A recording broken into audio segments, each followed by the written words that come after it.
Good afternoon, everyone. If you are in this part of the world, which is the Middle East, and if you are somewhere else, wherever you are, good morning, good evening, and whatever you choose, good day to you. Today, I'm excited for another episode of Awesome Workers. Today's guest is a very special one because when I was young, I dreamed of becoming a copywriter. I wanted to become a writer of some sort because I love the play of words. I love how words could create magic. And I met this amazing soul over a year ago, almost 2 years ago, and a good friendship brewed into a lifelong relationship, I would say. I'm not going to burst the bubble on this wonderful, charming lady. Let's bring her on and dive deep into her world. Please put your hands together for Aditi. That was such a beautiful intro. Thank you. How are you? Good, Samir. Good. It's really good to be here. And I'm really glad that we managed to get this on the calendar. Yes, making sure that, considering we are in two different parts of the world and two different timelines, how you been? Absolutely. I've been as good as I can be given the circumstances, I will say. uh, it's been it's been quite a journey. It's been a lot of ups and downs. I only moved to Norway shortly after I met you a couple of years ago, and so I was just posting on Instagram this morning that my learning curve is flattening as we're attempting to flatten the curve because I'm not meeting as many people as I'd like to. I'm not doing as many things. I'm not exploring my new home as much as I'd like to, but one day at a time. And I'm just making sure that gratitude is the top emotion. Wow, there's so much of content right there, what you just now said, and I want to hit on all of those notes. And just before we do all of that, let's give the audience who doesn't know who Aditi is a brief intro. Sure. So it's always hard to do this, right? It's like it's at an interview when you get asked, tell us a little bit about yourself. And I tend to, I'm going to start at the beginning. So I was born in India and then moved to Dubai when my parents moved to Dubai when I was 3 years old. So I was raised in Dubai. So I like to say born in India, raised in Dubai, now based in Oslo. I am a brand strategist by profession. It's what I do for work. I work with small businesses, with startups, and help them get their message out into the world, help them package everything into this brand. It's something I think I've intrinsically done since before I knew what it was. So even back when I was in school, I think I was 14 when I went up to my English teacher and said, I want to help everyone in my class tell their essays, write their essays a little bit better because I think they know more than they put on paper and then they get terrible grades. And my teacher was like, okay, but you don't have to take on that extra load. And I was so passionate about it. So I think it's something that I did before I did it for a living. And then I took a total detour, like most of us do, and I went and studied music and audio engineering for a couple of years. Did that for a while, explored a whole other side of my creativity, reconnected with my purpose, and came back into marketing, communications, and branding. And I've been doing this for about 12 years now. Outside of work, I'm a very happy wife, a very fortunate daughter to two amazing parents, and a sister to a lovely young woman who I'm hoping I get to introduce you to soon as well. Lovely. Do you pack so much content in everything that you do? It's an art, right? I practice it all the time. It's like a few words, effective, and tell it like it has to be told. So yeah, I tend to. Yes, actually. So I'm going to pick one thing that you have said earlier, and we'll start the conversation from there. Uh, Sure. Not that it hasn't started yet, but yes. So what I want to ask you is, you said your learning got flattened. What do you mean by that? Your learning has So got flattened. yeah, so my learning curve flattened a little bit is what I say, and it's because when I moved here, I moved here in November 2018 to Oslo, Norway, and in the span of 6 months, I met so many new people and did so much to learn about my new culture, my new surroundings, the new business environment I was operating in. And it was a very steep learning curve. And that continued over the last couple of years as I established and grew my agency and my client network here. But that flattened considerably when I started to home office and move into a pandemic life. And so Norway's whole goal, and well, the global goal has been to flatten the curve and to bring the spread of COVID down. And I think simultaneous to that, or parallel to that, my learning curve and my integration curve into Norway has also kind of flattened. So I'm not meeting as many people as I did before. I'm not putting myself in as many new and uncomfortable experiences as I did over the last couple of years. That's how I see the curve is flattening for me, just as the pandemic is coming under control. What does it mean to flatten the learning curve? What is the real implication of it? And is it something that everyone should look forward to flatten their own learning? Or what is the alternative? I don't think so. I love having steep learning curves. I love putting myself in these situations where I'm forced to learn something new every day with every client that I work with. It's something that I have to do a lot as a part of my work, in fact, because I juggle between so many industries. I juggle between so many sort of sectors and areas of work that I quickly have to put myself in the shoes of someone that I am selling to or selling for and understand what they're trying to do. So quick and steep learning curves have been a big part of the way I learn, and have been a big part of the way I compute the world around me. I will tell you something a little interesting that is not to do with work, but to do with learning curves. So I moved and went to 7 different schools growing up. So I went to 7 different schools and 8 counting university. And so every couple of years, we had to learn very quickly about my sister and myself, about the world around us, the new school, the new city we were in. My dad's jobs kept us moving a lot. And as a family, my parents decided they didn't want to split and they wanted to keep us together, and that it would be more adventurous for us to do the move together than do it just him.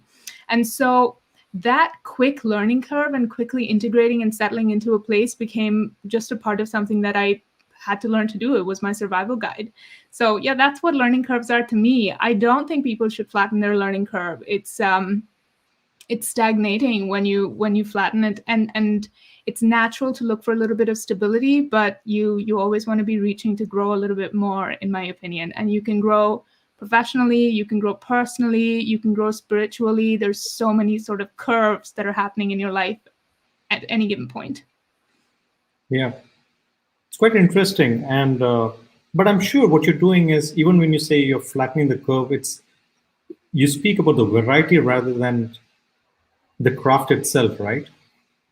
Oh yeah, absolutely. It's learning about Norway and learning to be in a new culture. That's the part that I've slowed down a little bit on, because I'm not exposed to it so much anymore. I think when you move to a new country, when you're in the room with 15 native people, 15 Norwegians for me, in my case, what I learned from 30 minutes of being in that room is very different from what I can learn online or what I can learn through a one-on-one interaction on Zoom. So yeah, so it's that curve that's flattening a bit.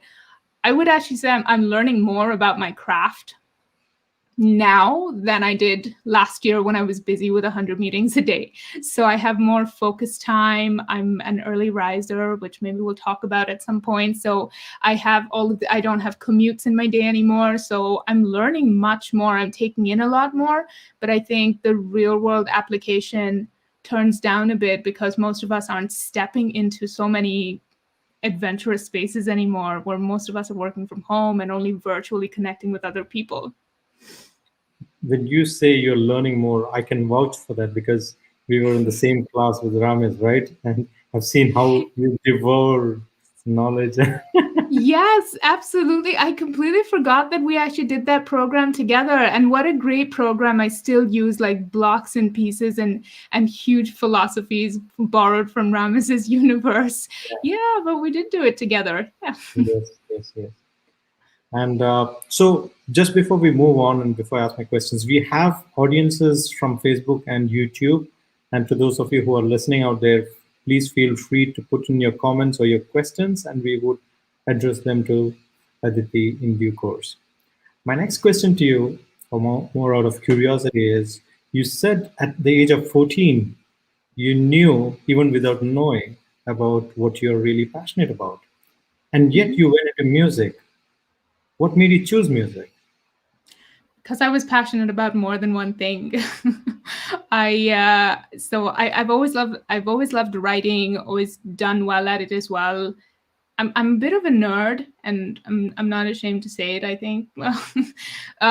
So I was very academically bent, loved writing, always did that. That was always a part of school for me. And my mom and dad pushed us to. My mom and dad they were very unconventional in the way they drilled dreams and ambition into us. So they never said to us, oh, you should study XYZ or become a doctor, or none of those things that are such a cultural part of where I'm from as well. None of that came through to us. My mom and dad were like, can you become a rock star? Because if you can become a rock star, that is the career path you should choose. And so my love for music and my creativity and my sisters, both got a lot of encouragement and love in the house. And so I played guitar. I played classical guitar from I think I started learning when I was 11 or 12 and loved it. I played for 6 or 7 years and then stopped. But the 6 or 7 years that I played it very seriously and went to classes, did my exams, and I was pretty good. And I got told by my teachers as well, maybe this is something you should consider professionally. And then I also got told by a whole other set of teachers, if you don't make it in the professional world of music, you're going to end up teaching. So make sure that you like that. So I actually I made sure that I liked teaching as well, because that's how passionate I was about it. And then when it got to picking a university for me to go to, and again, I had the pick of the lot because I did well academically, but then I was like, no, I want to go and study audio and stay in the studio with other musicians. Music didn't seem like such a practical option to me. Even at 17, I think I had a bit of I don't know, an entrepreneur's head. And I was like, I don't know how to make money off of this. And I couldn't see the business model in it. And so I thought, okay, why don't I go into audio? Because then I can always go open up a studio and I'd still be close to music, even if I'm not playing music. And so I went and studied audio engineering for a couple of years. And yeah, it was just another way for me to stay close to another passion. It's so true, right? When we are young, we always make our choices from a place where we wonder, how do we make money out of it? And if we can't figure it out, then we go in that direction of what makes sense to us at that age. Yeah, absolutely. And I think there's schools of thought that say, the career choices that we make when we're 16 and 17, if they're influenced heavily by the people around us and by society and by parents and by teachers, they're usually the wrong career choice. And that's why most of us end up unhappy or disengaged in our jobs. But the other way of looking at that is if you lean into the things that you naturally do well, if you lean into the things that you're naturally drawn to do, if you stay up late reading science books, then maybe you've got a natural bent of mind and interest that a non-external force that is guiding you to go in that direction. And most of us don't have the space or the fortunate environment where we can listen to that and lean into our natural tendencies. And so we take practical paths. So yeah, I think it's an interesting debate, because are you too young to decide what is best for you or what you're going to be doing 40 years from now? Even most of us that make that choice, how many of us actually end up doing the same thing 40 years from now? So You're right. Actually, we are never too young. Actually, we are. I think as humans, we are very capable of identifying. It's just that our environment shoots it down or tells us that that's not an option, and therefore we start trying to fit in into other people's world. I'm very curious about your so-called unconventional parents or parenting that they uh, did. So, can you tell us a little bit more with some examples of, rather than just say, go be a rock star? I think they did so much more than that for you to yeah. tell them as unconventional. Of course. So I don't know if they're watching, but they did get a link from me. So hi, mom, hi, dad. If you guys are watching, they my parents are amazing. So they themselves they're a multicultural set. So both come from different parts of India. Though they grew up in the same city, they just brought very different cultures to the table, and they Where had they a very so mom is from the south of India, from Kerala, and my dad is from Gujarat. But my mom grew up in Gujarat, in Baroda. So that's where we I go didn't back. know you had a hint of Kerala in you. Did you not? Okay, yeah. Well, yeah, I do. So I don't Okay. speak the language though, and I've only been once. I know I've been twice, and in the very recent years of my life. So we hardly ever went back. So mom's entire family is also in Gujarat, in Okay. Baroda. So, but they're very different people in the sense that uh, my dad's a dreamer, and he's very ambitious, and he always encouraged the ambition in us, in my sister as well as me. It was always like, if there's an opportunity to go for something big, go for it. Like, no questions asked. The risk is everything is going to figure itself out. If you want something, go for it. And that's something that's always been there. I mean, I think the big frustrations he had with us were that we both hated math, but but apart from that, it was like, yeah, I mean, whatever you are going after, go after it. And mom is the very same, but mom is also extremely grounded. And so Mm. she gave us this. And because dad's jobs kind of took us different places, and mom was she was this force that is a force, but also that changed directions every time he changed direction, or every time he needed to move somewhere. And so we saw her be this rock to him, all of which I think there's so much parenting is done in ways that you don't even realize, right? There's an influence that happens outside of the words and actions that you directly share or portray to your child. And so much of what we learned growing up, and my sister and I would talk about this a lot. We'd talk about mom and dad and their relationship, and they both have crazy tempers. So we'd also see very passionate arguments at home that cooled down just as quickly as they stormed up. So we got all of that in us. So we had like the ambition, the groundedness, this malleability that came from changing environments often, and the passion, and they both fought big cultural norms when they got married, because they were different religions and castes, and all of that matters in India, or mattered in India a lot back when they eloped. So there was always this story, and their love story was always a big part of everything that we experienced growing up. So we grew up in a fairly nuclear family, and so mom and dad were the entire family for us. So our Mm. connection back to roots and anything else was hardly there. I still, when someone asks me where I'm from, I still say I don't know because I'm like, well, I was born in India, but I lived in Dubai for 25 years, and now I'm in a place that I think is going to be home for the next 25. So I don't know where I'm from.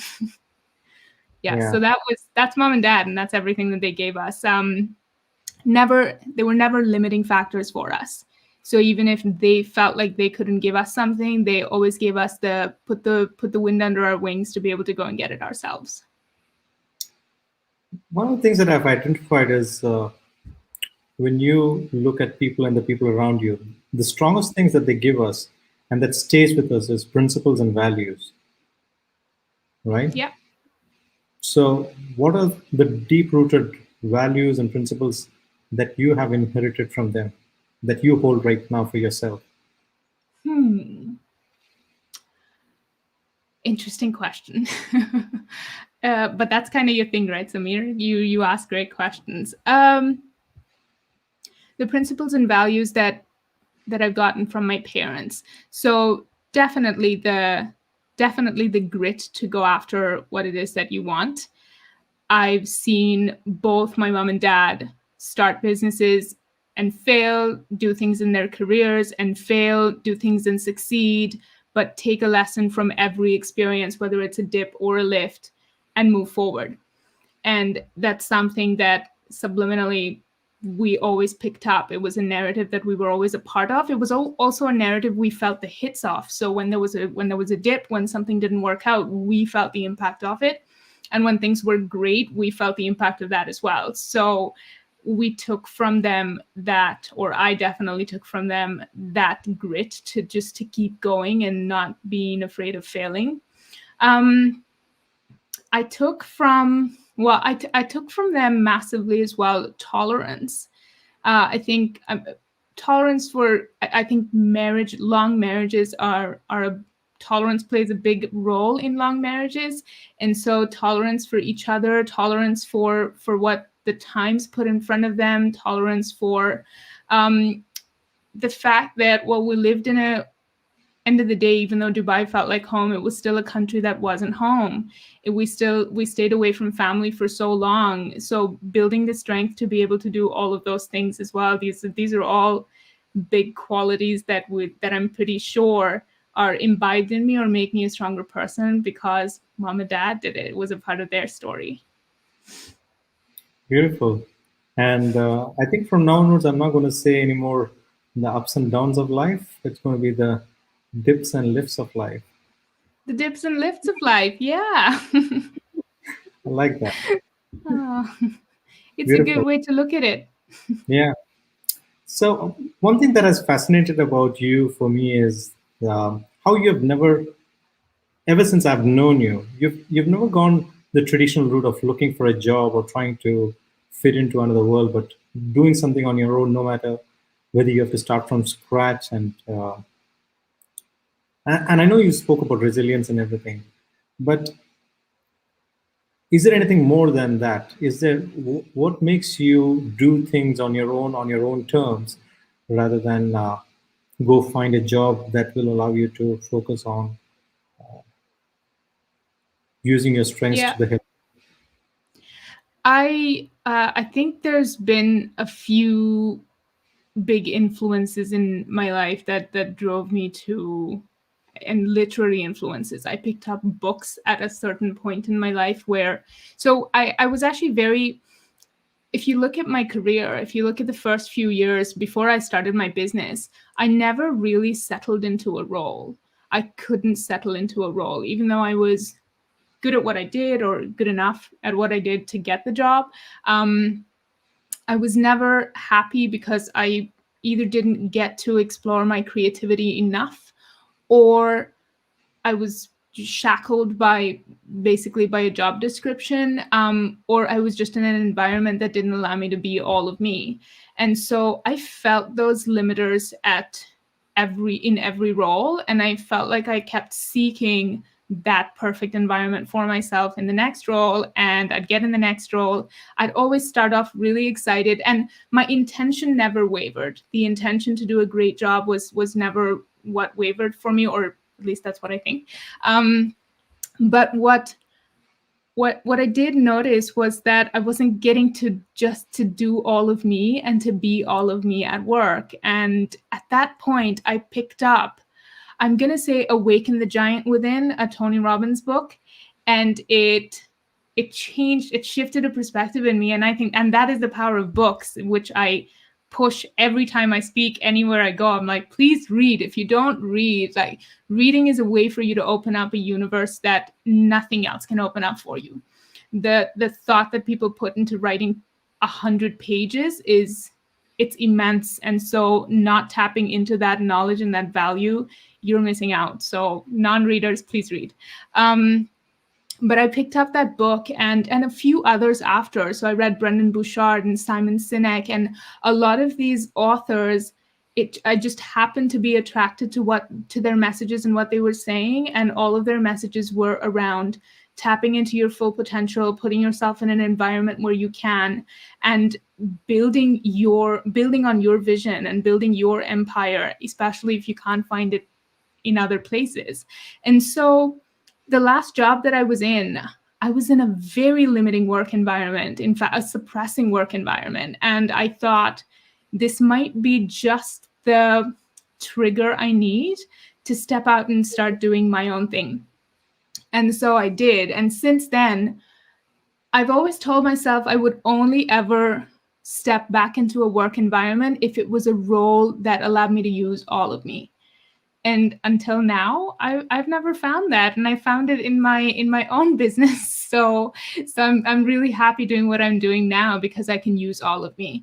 And if I don't achieve, I like knowing that I haven't achieved because I haven't done everything that I needed to do, or because I have room to get smarter, to get faster, to get better at what I do. And so it's me putting the controls and the parameters in place that I enjoy so much about running my own gig. And so that's why, yeah, I've never actually looked for a conventional job. Beautiful. We have Shambhavi sharing over here a great journey. We have Awesome. Oh, thank you. Kaunin saying, to you, like Aditi, your Yeah. parents have challenges in diversity, beautiful thoughts, etc. Oh, So, thank you. uh, questions That's really nice. from the audience over there. Meanwhile, I love, and I think it should either be yours, or if you're not going to use it, then I'm going to use it as a book title someday. All of Me. I like it. All of Me. Yeah. Yeah. It's a good song as well. It's a good song as well. Yeah. All of Me. Uh, it's very interesting, and I have my own understanding or interpretation of what all of me means. And I think I would want to hear from you what all of me is, because it is how anyone should live their life. It is how anyone should choose their careers. It is how anyone should do anything that they have to do. So, what does all of me or mean to you? What is the context, and how are you sharing that? Am I allowed to ask you first? Because you said it means something to you, and I'd like to know what it means to you. You're allowed to, but I wouldn't answer it. That's all. Okay. All right, fine. I will do mine then. So, there's everything you know and everything you've learned, and then there's everything you've experienced, the dips and lifts of life that you go through, your journey. And it's when those two come together and you give from that place of experience and knowledge, that's when I believe I'm putting all of me into something. And unfortunately, most people I know are blocked by fear, by mental limitations and limiting beliefs, and they never access all of themselves to be able to bring it to the table. So not embracing the hard things that you've been through, not embracing the dips, not embracing the uniqueness of your journey, not acknowledging the fact that you do know and have seen and have been through things that are different to anyone else, and that your fingerprint is entirely yours. That's the problem for that. That is what I see holds people back from being all of themselves. But when you do all of that, when you embrace all of your uniqueness, all of the things that make you funny, special, not so great, nervous, happy, it's an emotional fingerprint and a personality that is only you, and a set of, like I said, a set of knowledge and a set of experiences that is only yours. And when you embrace all of that, which takes a lot of self-speculation and spending time with yourself, if you can access that, you tap into a power that only you can bring to the table. And that's when you bring all of you to the table. Now, my challenge with what you just shared, it's beautiful, and what happens, what you're saying is very relevant. And I think that's the reason why sometimes people in their 30s discover what they really want to do in life. Because by then, they have had all the experiences, they have gone through life, they've had more evidences on what is their journey. How does someone who is so young, who is probably in their late teens, who have to choose a career at that age, for them, what does all of me mean? Because they've not really gone enough through life to understand or to acknowledge to themselves, firstly, because that is what is the conversation about, right? Yeah. So what would you say to someone who is in their late teens, who's trying to discover what their journey is going to be about, and what should they pick up and learn? So I'm gonna put it like this, maybe in the form of another question, and I'm exploring my thoughts with you. So, um, say you turn 18 today, and all you have no memory of your entire life before the day before, right? So you lived 17 years of your life, and you have no memory of it. The only thing you remember is the day before. All of you on the morning of the 18th is the sum of the experiences and everything you know and everything you've seen and been through in the last 24 hours. So, all of you at any given point in time is everything that you've been through, everything you've seen, done, learned, and experienced over the last period of time that you've been alive, that you've existed, that you remember, that have made any kind of an imprint on you as a person. The problem is that at 18, we're not taught to sit down and think about what makes all of us. So what makes all of me? I perhaps did find myself in spaces where I got to do that because I started doing yoga early in life. I started meditating in some forms early in life. And so I had moments of quiet where I could connect with myself. And I mean, I still chose a path that was very different to what I ended up doing after later in life, right? But all of you at any one point in time, you have to sit down and reconnect and think about where you've been, what you've seen. You know, coaches make you map this, life coaches. Maybe you do this too, Samir. I remember doing something similar in one of the sessions that I've been to with you as well. They will often make you map your life in blocks of 7 years, or they'll make you map like the highs and lows, the dips and lifts in your life, and just get you thinking about what you've been through. Because the truth is that your experience set is not what's listed on your CV. Your experience set is what you experience as a human being. That shapes the way that you get a job done. That shapes the way you solve a problem. That shapes the way you show up in a conversation. It shapes the way you support and love and help people around you. It's everything that you've been through. And so the key lies in just sitting down and having a think about that if you've never thought about it before. So to every early teen or 17-year-old, 18-year-old that's sitting there thinking, I don't know what I want from life, it helps to just go back and think about what's life been like until now. What have I loved about it? What have I not liked about it? What do I distinctly remember as moments that I'm going to keep with me forever? There's cues in all of those things that are ready to be read if you're going to read them. Have you ever thought that, uh, I don't know, I'm just going to go on a limb and ask you this question over here.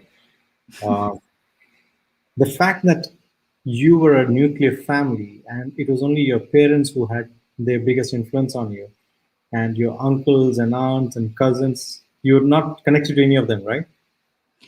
Lightly, we would see them once a year, once every couple of years, but not deep, close relationships, hardly any. Do you think that came as a blessing in disguise for you because you could find yourself and you had parents who were very supportive, so there were no I've judgment? never I've never thought of it that way. So we did. Dubai is a very Indian heavy society. There's a lot of, so we did have a lot of family friends and like voices that were a part of our upbringing that weren't always our parents' voices. Um, But you lived but in I a house. think Let me just add on to my question over here. You lived in a house where your parents constantly demonstrated that they were not out there to please anyone. absolutely, and that's exactly where I was going to go with it. That I don't think my environment would have made a difference, even if we were connected to the rest of the family and spent a lot more time back home with cousins, aunts, uncles, etc. I don't think my parents' personality, I don't think I like to call it a confidence fortress that they built around us would have been affected. Like no bullets would have brought that down. Because I remember someone in the family once saying to us, once saying to me, because I visited India every year, every couple of years for summer holidays, and I wore a skirt. And someone in the family said something about, isn't that a bit short? And I remember my mom saying, she wears whatever she wants to wear. I don't dictate it, and nobody else dictates it. And it was in that moment and I remember it because it was a formative moment for me. That became a part of the narrative for me. And I was little. I must have been 6 or 7 years old. But it became a moment that for me was like, yeah, like I wear what I want to wear. No one can tell me what I want to do. No one can tell me what I can be. No one can, the Joss Stone song, Free Me. It's got lyrics in that. It's got lyrics in there that's don't tell me what I can do and what I can't. And that's exactly it. That became the confidence or the rock that then allowed me to be and do whatever I wanted to be and do. It's amazing. And you're bringing to my awareness once again the fact that, something that happened to you when you were a 7-year-old has stuck to you and has become the force for you for the way you live your life. And it was not even a response that she made to you, but it was made in your where you could hear it. Yeah. So the things that we say has such a deep impact on young people that we could carry it for a lifetime. And it's so important for Absolutely. each one of us to be careful with the words that we use. Words in general, in any setting, absolutely at home and what your parents say and what the people that are bringing you up say leave a lasting impression. And this is why I'm so passionate about helping businesses do the same thing, because whether or not you build your legacy is going to depend on whether or not you can enroll people in your vision. If you can tell them what you're doing and what you're set out to do and how you want to change the world, that's when people are going to be by your side to help you do it. And the truth is, you can't go the distance alone. So you're going to need to, at some point, enroll people into your vision. And And why is words are your words greatest weapon. absolutely? And why is changing the world so important to you? Why is helping people change the world or leaving a legacy so important to you? I don't know if it's about changing the world or if it's about changing your world and making sure that you live the most meaningful life possible. Again, I saw as my parents journeyed through life and we saw them do the things they did. I saw them and a lot of other people coming in and out of their lives being either really unhappy doing the things that they were doing at work, or thriving and being just drawing so much energy from what they did at work and what their professional journeys, and I don't believe in defining people just by what they do at work, but it's such a big part of most of our adult lives. We spend so much time at work that you can't help but make it a part of your identity. That's why when you ask most people what they do, their answer is going to be, even not at a professional networking event, if you just ask over dinner, their answer is always going to be, I'm a marketing manager, I'm a logistics manager, because it's such a big part of your identity. You spend so many hours a day in it. And being unhappy in what you do at work, not believing in the organization that you're a part of, whether it's your own or someone else's, it's got a devastating impact on the rest of your life. It's got a devastating impact on your relationships and on just everything else, I believe. And I saw that because my dad's work just took him so many different places. I saw him thrive and I saw him be deeply unhappy, and I saw how that impacted every other aspect of his life. And so it became really important for me not to put myself in environments that didn't bring me down. And as I started to discover more and more why I wanted to do more of what I wanted to do, so I have to say the order wasn't all chronological. I didn't find my purpose first and then start to do what I do now.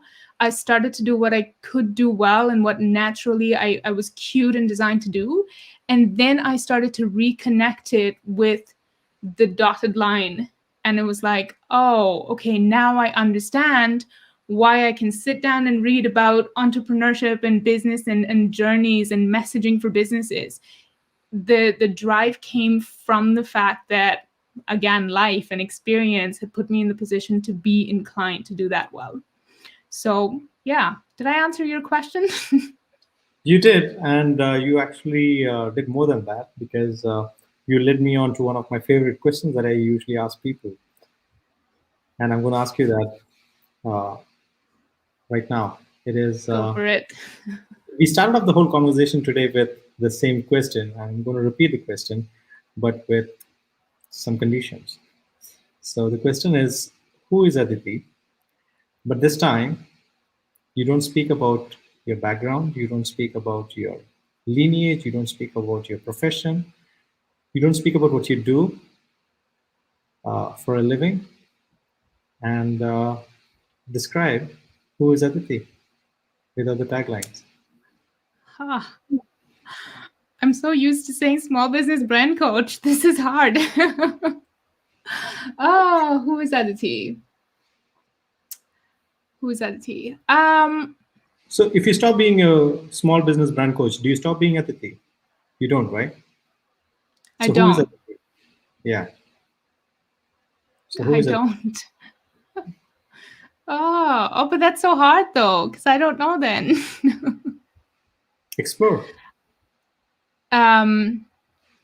So when you asked me in the beginning, I said what I did for work, and then I also said I'm a very happy wife and a daughter and a sister, and that's what I am. That's truly what I am. I am the sum total of the relationships around I know. me. I mean, that is true, but what makes Aditi unique or distinct from everybody else? Because there are people who are daughters and wives and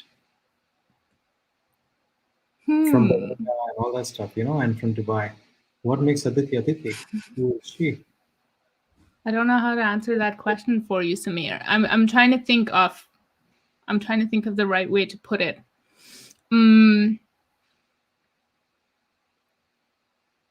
So while you think about it, ask the audience if you have any easier questions, you can post it there. Yeah, please, because who is Aditi without without relationships, without work, without all the things that make my day? That's a difficult one. So I'm going to say that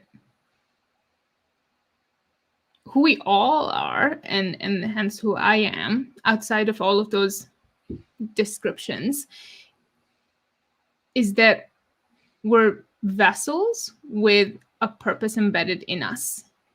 And I know I am that vessel. I know that I'm put here to do something for the people around me. I don't know who I am outside of the consciousness of what I spend my time doing at this point in time. And maybe I will, as I grow, I will discover who I am outside of my work, outside of my relationships. But I do know that I'm definitely a force for change, and I'm definitely a force for making lives more meaningful. And today I do it one way, tomorrow I might do it another way. But I've never not done that for the people around me. All right. So then let's take a question from Kaunin over here, which might help you with. That's an even harder question. How do I define life? Life is, to me, moments. It's the moments that you spend with the people you love. It's the moments that you spend with yourself. And life is your thoughts. And that's the way that I see it. And if you have bad, negative self-talk and thoughts, you're going to lead a difficult life. If you learn to think good thoughts, that's when you create a good life. And how all of that impacts your experience and your connections with the people around you, the sum total of your thoughts and your relationships and your connections to people around you, that's life. How do you distinguish between good thoughts and bad thoughts? Because every time we think think of something, we think of it because it is positive to us, right? We think of it because it is the right thing to think at that point of time for us. It's justified for us. So Yeah. how would we know that something that you're thinking is a negative thought? How would someone who is self-aware come to the realization that no, I should not be thinking this?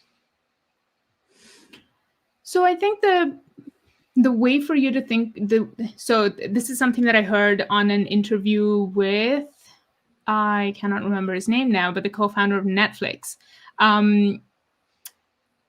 Yeah, it's just not coming to me the name, but he said, you can't distinguish a good idea from a bad idea because you have to execute to know the difference between a good idea and a bad idea.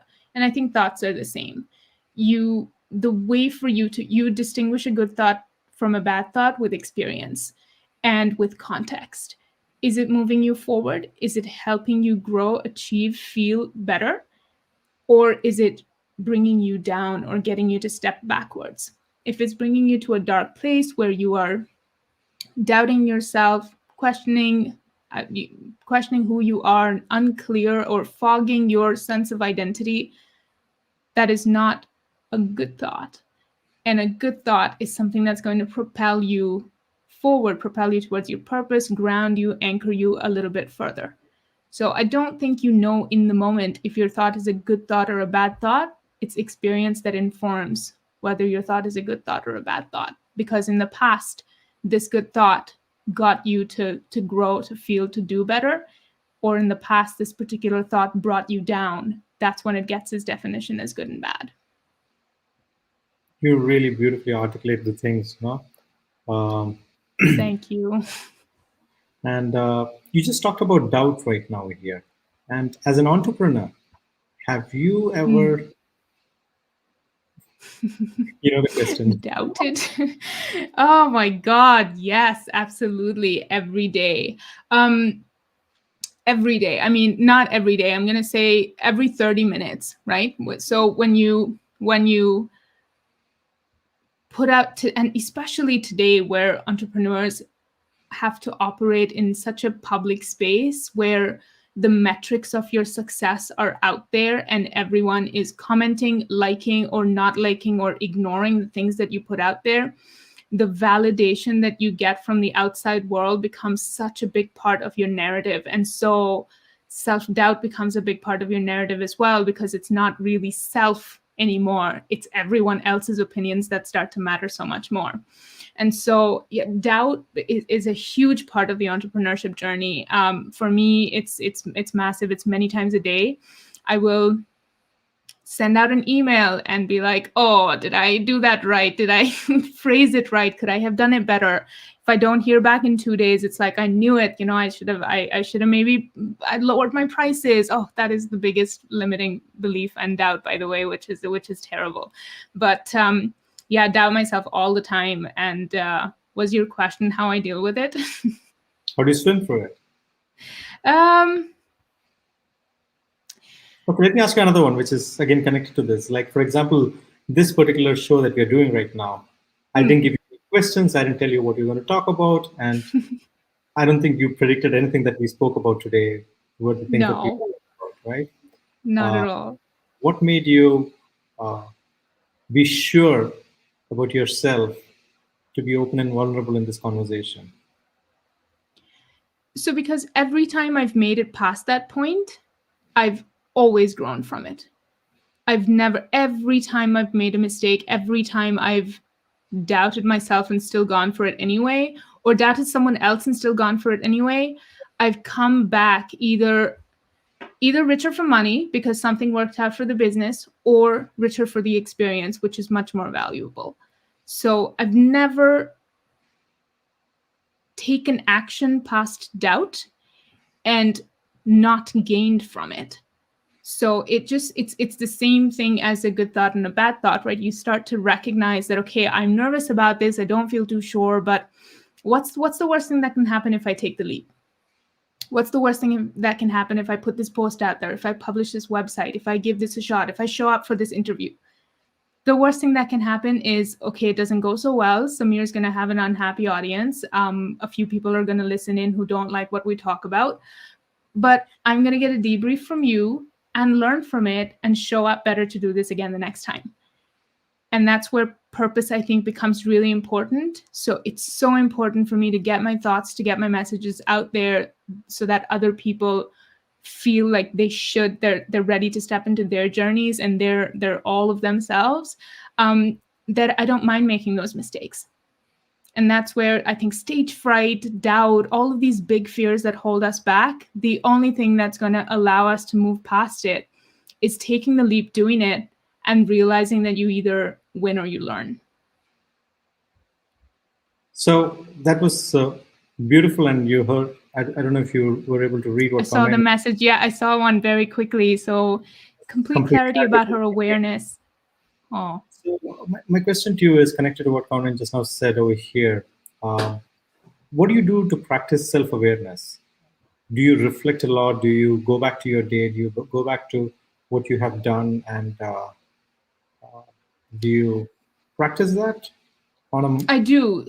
And I do it in different forms and ways, or I have done in different forms and ways over time. The way I do it right now is I journal, and I spend a lot of time thinking. So I'm an early riser, and I'm up at 4 every morning, and I spend the first 2 hours of my day doing a lot of thinking. So I'm either working out and thinking, or I'm doing something around the house and thinking, or I'm just sitting and thinking. And so that's been a big part of me connecting with my journey, me making peace with the things that haven't worked out in life, me making me deriving the joy out of the things that are working out. And off late, I've started using a tool called the High Performance Planner. With Samir, by the way, I that reminds me, I need to get my hands on a copy of your awesome planner, because I know that that's going to be a great tool as well. And I'm a big fan of, I love formats. I'm very, I love templates. I like structured thinking like that. And then I like to get more creative and do my spin on it. So I've been using off late Brendan Bouchard's High Performance Planner, and it's helped me create a lot of clarity, awareness around my thinking. One of the questions in it that you answer every morning is, if I were my own high performance coach, what would I tell myself about today? And then at the end of the day, in your evening journal, you answer the same question. If I were my own high performance coach, what would I say to myself about the day that just passed? And that bracketing of what would someone who I looked up to for advice say to me, and knowing that I give myself that advice, it's been such a big confidence anchor. It's been like, oh, like the wisdom is in me. It's in my head. I know what I need to do. I just have to show up tomorrow with the awareness to do it. And so, yeah, it's been a huge tool for me. But I use different tools along the way, and I read a lot, and I listen to I consume a lot of content. So I'm often influenced by different people's ways of doing things, and I use them. Beautiful. And you live in a city that tells you to slow down, right? Oh yeah, absolutely. But I don't listen. Oh, slow. Yes. But in general as well, that's been a huge part of my adjustment as well to Oslo. It's been it's a very different pace to life in Dubai. Mm-hmm. But I live life at twice the pace of most people around me, and I'm okay with that. I'm comfortable with that. So yeah, I enjoy it. Last question. We have, I think, a few minutes more to go, and we have a question from Hasibo. How do we know that what we are doing is correct for our future? It is just fulfilling my and my family needs, right? There's a lot of people who make the choices in their lives just because they have to meet the bills and the requirements, do things, and they sacrifice the all of me in that equation. Yeah. So what would you say? I've got a very practical way to deal with that, and it's something that I help quite a lot of my clients do as well. So this was Mohammed Hasib ur Rahman. Okay, cool. So Mohammed, what I'm going to say to you, and I'm going to speak directly to you on this one, is if your job right now, I'm guessing it's your job right now that's just fulfilling your current needs and your family's needs, you're probably spending 8 to 10 hours a day at your job, or getting to work, or getting back from work, and then doing the work itself. If you can make room in your calendar for one more hour in the day where you're doing something productive, and in just that 1 hour a day, if you start doing something that fulfills more than just a need, start doing something that you're passionate about, that you're good at, and that you'll have to ask yourself a few questions about. Maybe you have to try a few things before you figure out what your thing is that you enjoy doing. If you can start doing it for 1 hour a day, that's when you start to build the confidence and the muscle to be able to start doing that for more of your day. But if you can't right now, no matter how busy you are, if you can't in your room make in your life make room for that one thing that is going to fulfill you more than your 9 to 5, then it's unlikely that you're going to have the passion to keep doing it when you don't have boundaries and a boss to report to about it.